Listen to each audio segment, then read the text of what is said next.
народов России успешно реализует крупномасштабный проект дружбы народов «Единство России». Все мероприятия, которые получили статус мероприятий европейской компании, все различны, все равны. Этот проект утвержден главами государств на саммите глав государств Европы в Варшаве.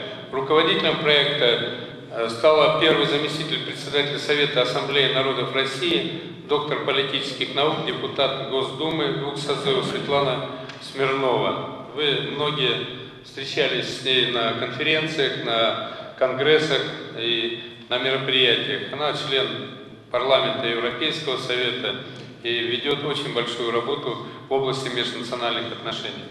Этот фестиваль национальных культур «Радуга России», руководитель Сергей Степанович Кучинский.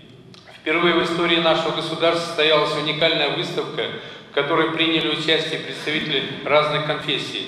Это иконописцы, это люди, которые создают народное творчество, художники, резчики по дереву. И выставка так и называется «С верой, надеждой, любовью в третьем тысячелетии».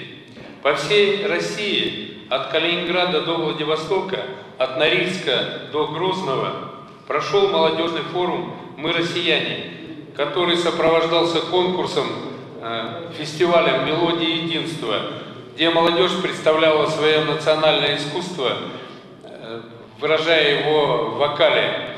И завершился этот конкурс, пройдя по всем субъектам Российской Федерации в городе Москве, торжественно, с большим чувством такого, знаете, патриотизма в огромном зале имени Светланова в Московском доме музыки. И очень важно, когда мы проводим мероприятия, так же, как вот сегодня мы находимся в этом просто замечательном зале, который нас настраивает на то, что действительно сегодня собрались здесь люди решать вопросы мира, дружбы и согласия. Много можно хороших дел рассказывать сегодня на этом замечательном гражданском форуме Центральной Азии.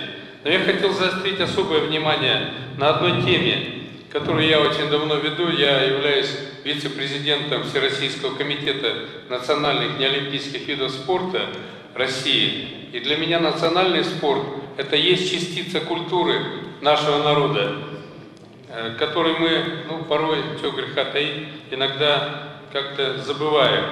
А ведь вы знаете, что спорт всегда был послом мира и согласия. Где проходили состязания, там останавливались войны. Еще древние греки в свое время это учредили.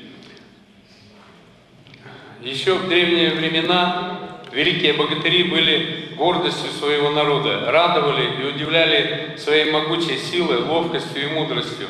Об этом говорится и в древних сказаниях, мифах, легендах и преданиях каждого народа. Древние греки считали, что мир стоит на трех китах – науке, спорте и искусстве.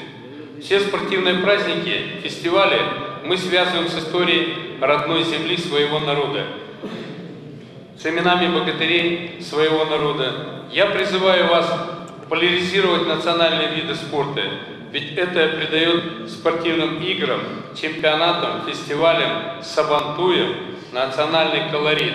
Через национальные виды спорта дети, юноши и взрослые, гости нашего праздника, знакомятся с богатой историей нашего народа. Тем самым мы увековечиваем имена наших